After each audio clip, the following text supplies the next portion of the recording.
திருச்சியில் தேர்தல் அதிகாரிகள் நடத்திய வாகன சோதனையில் ஆம்னி பஸ்ஸில் கட்டுக்கட்டாக கடத்தப்பட்ட 5 கோடி ரூபாய் பணம் பறிமுதல் செய்யப்பட்ட சம்பவம் பரபரப்பை ஏற்படுத்தியுள்ளது.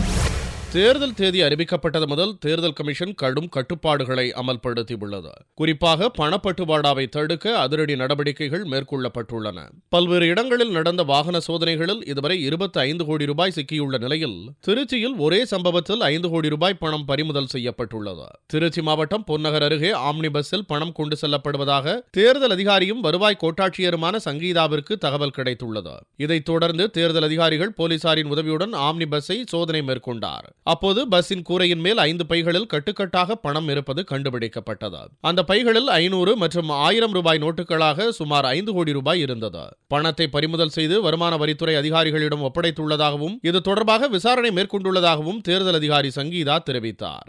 இந்த பணத்தை கொண்டு வந்தது யார் என்பது தெரியவில்லை. போலீசார் வரும் முன்பே அதற்கு சொந்தமானவர்கள் ஓடிப்போய் விட்டதாகவும் சங்கீதா கூறினார். இன்னைக்கு காலையில் திருச்சியில் 2 மணிக்கு நின்றுட்டு இருந்த ஒரு பஸ்ஸில் டாப்பில் 5,11,27,000 ரூபாய் பணம் பிடிச்சிருக்கோம். இந்த பணத்தை எல்லாத்தையுமே இன்கம் டேக்ஸ்க்கு இப்போ ஹேண்ட் ஓவர் பண்ணியிருக்கோம். அண்ட் இதோட இன்வெஸ்டிகேஷன் இனிமேல் கண்டினியூ ஆகும். இது எலெக்ஷன் கமிஷனும் இன்கம் டேக்ஸ் டிபார்ட்மெண்ட் 2 பேரும் சேர்ந்து இதை இன்வெஸ்டிகேட் பண்ண போகிறோம். பொன்னகரில் விவி தியேட்டர் பின்னாடி இல்லை, ஆள் யாரும் கிடையாது, இருந்தவங்க ஓடி போயிட்டாங்க. 5 பேக் ஃபுல் ஆஃப் கேஷ். தமிழகம் முழுவதும் நடந்து வரும் வாகன சோதனையில் இதுவரை இல்லாத அளவுக்கு திருச்சியில் ஒரே சம்பவத்தில் கோடிக்கணக்கில் பணம் கைப்பற்றப்பட்டு இருப்பது பரபரப்பை ஏற்படுத்தியுள்ளது. இந்த பஸ் திமுக அமைச்சர் நேருவின் உறவினரான உதயகுமார் என்பவருக்கு சொந்தமானது என்பது பரபரப்பை மேலும் அதிகரித்துள்ளது.